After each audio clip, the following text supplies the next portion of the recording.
Hi guys, noong Thursday pumunta kaming Kusina de Abra para magtanghalian. Nag-order nga pala kami ng honey garlic chicken for 99 pesos at only rice na siya. Matanggap din pala sila for catering services. Din pala silang pa bare months promo at solid growth meals. Sa kanilang bare months promo, meron din silang tag 99 pesos with only rice at 129 pesos merienda with milk tea combo. For the 99 pesos with only rice, meron silang buttered mixed seafood, honey garlic chicken, pork sisig, Bicol Express, beef tapa, bangus, at igado.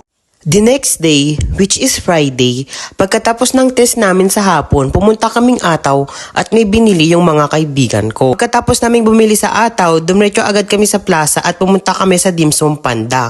Nilibre nga pala kami sa isa sa mga kaibigan namin. Nag-order nga lang kami ng 8 fried chicken siomai rice at nilibre din pala niya kami ng juice. Bumili na rin ako ng tosok-tosok na para sa akin. Pagkatapos naming makuha yung mga order namin, dumiretso na kami agad sa plaza at doon kami kumain. Kaya nga pala nilibre kami ng kaibigan namin dahil malapit na din yung birthday niya. Nung kumakain kami, tamang kwentuhan lang. At pagkatapos namin kumain, tinuloy lang namin yung pagkukwentuhan hanggang sa umuwi na kami. Ayun lang, bye-bye!